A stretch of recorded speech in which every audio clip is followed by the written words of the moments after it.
Good morning बच्चों। आज हम लोग बसंत भाग 3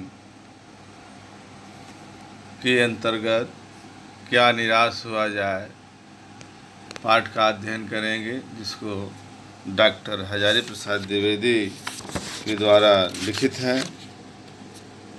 इसके मनुष्य थोड़ी परिस्थितियों में निराश हो जाता है, हताश हो जाता है, उग्र हो जाता है। उसी पर इन्होंने एक लेख लिखा है, निबंध लिखा है डॉक्टर हजारी प्रसाद द्विवेदी जी ने। उसी का हम लोग आज वाचन करेंगे। बच्चों, क्या निराश हुआ जाए। मेरा मन कभी कभी बैठ जाता है समाचार पत्रों में ठगी, डकैती, चोरी, तस्करी और भ्रष्टाचार के समाचार भरे रहते हैं।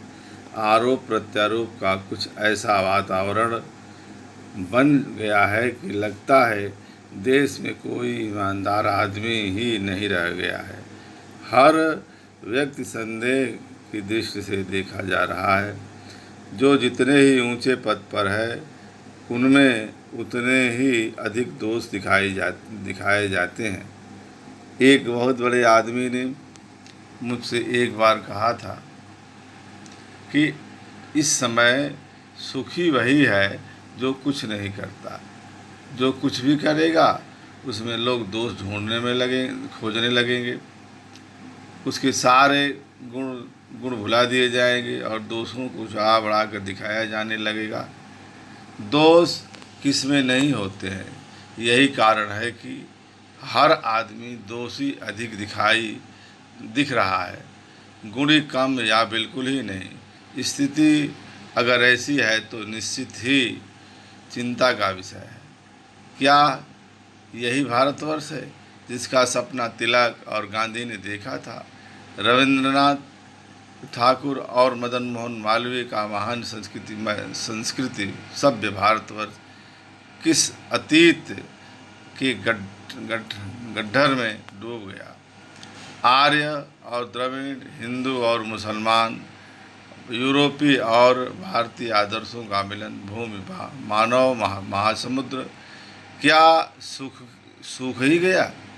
मेरा मन कहता है ऐसा हो नहीं सकता। हमारे महान मनीषियों के सपनों का भारत है और रहेगा। यह सही है कि इन दिनों कुछ ऐसा माहौल बना है कि ईमानदारी से मेहनत करके जीविका चलाने वाले निरीह और भोले भाले श्रमजीवी पिस रहे हैं और झूठ तथा फरेब का रोजगार करने वाले फल फूल रहे हैं। ईमानदारी को मूर्खता का पर्याय समझा जाने लगा है। सच्चाई केवल भीरू और बेबस लोगों के हिस्से पड़ी है। ऐसी स्थिति में जीवन के महान मूल्यों के बारे में लोगों की आस्था ही हिलने लगी है।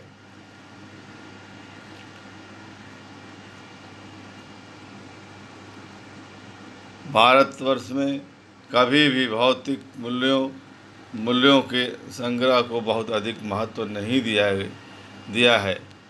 उसकी दृष्टि से मनुष्य के भीतर जो महान आंतरिक गुण स्थिर भाव से बैठा हुआ है, वही चरम और परम है।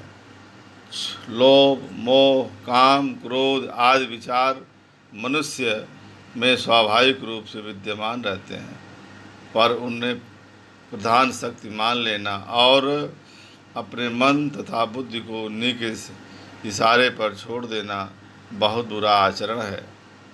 भारतवर्ष ने कभी भी उन्हें उचित नहीं माना।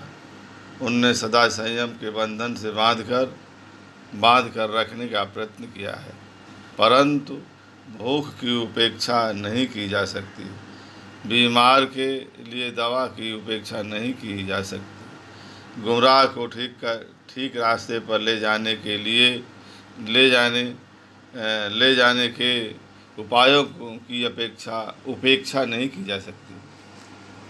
हुआ यह है कि इस देश के कोटि कोटि दरिद्र जनों को हीन अवस्था को दूर करने के लिए ऐसे अनेक फायदे कानून अनेक कायदे कानून बनाए गए हैं जो कृषि, उद्योग, वाणिज्य, शिक्षा और स्वास्थ्य की स्थिति को अधिक उन्नत और सुचारू बनाने के लक्ष्य से प्रेरित हैं।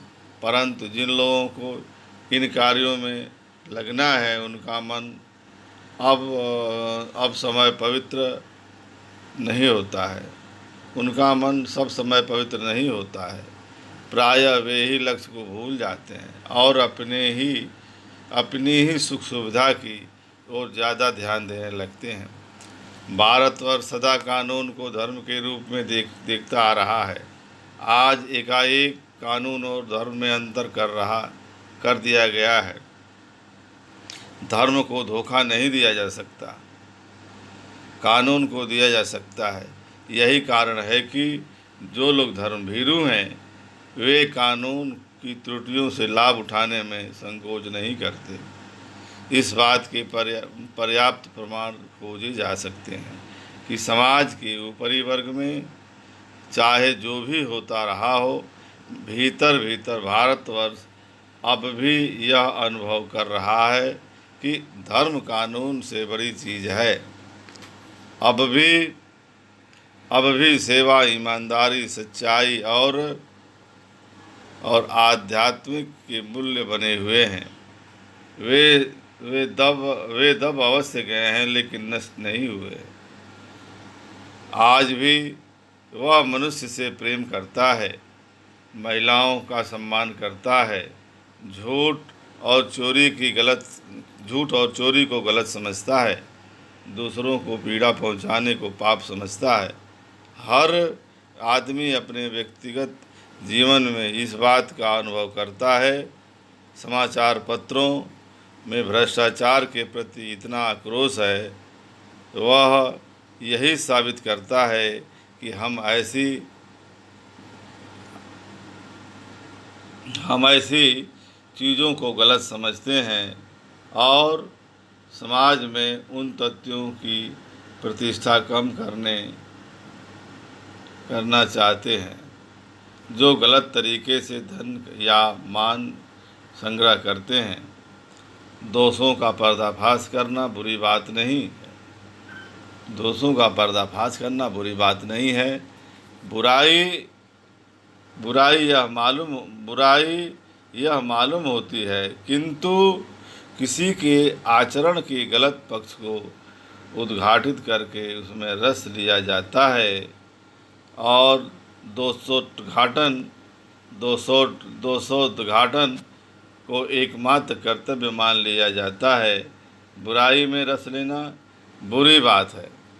अच्छाई में उतना ही रस लेकर उजागर न करना और भी बुरी बात है। सैकड़ों घटनाएं ऐसी घटती हैं जिन्हें उजागर करने से लोक चित्त में अच्छाई के प्रति अच्छी भावना जगती है। एक बार रेलवे स्टेशन पर टिकट लेते हुए गलती से मैंने 10 के बजाय 100 रुपये का नोट दिया और मैं जल्दी गाड़ी में आकर बैठ गया। थोड़ी देर में टिकट बाबू उन दिनों के सेकेंड क्लास के डिब्बे में हर आदमी का चेहरा पहचानता हुआ उपस्थित हुआ। उसने मुझे पहचान लिया और बड़ी विनम्रता के साथ मेरे हाथ में 90 रुपये रख दिए और बोले, यह बहुत गलती हो गई थी। आपने भी नहीं देखा, मैंने भी नहीं देखा। उनके चेहरे पर विचित्र संतोष की गरिमा थी। मैं चकित रह गया। मैं कैसे कहूँ कि दुनिया में सच्चाई और ईमानदारी लुप्त हो गई है। वैसी अनेक अवांछित घटनाएं हुई हैं, परंतु यह एक घटना ठगी और वंचना की अनेक घटनाओं का अधिक शक्तिशाली है। एक बार मैं बस में यात्रा कर रहा था। मेरे साथ मेरी पत्नी और 3 बच्चे भी थे। बस में कुछ खराबी थी। बच्चों, यहीं आज हम लोग पढ़ेंगे, बस इतना ही पढ़ेंगे। इसको बढ़िया से वाचन करिएगा। करने के बाद आप इसको कठिन शब्दों को कॉपी में लिखिएगा। इन्हीं के साथ धन्यवाद बच्चों।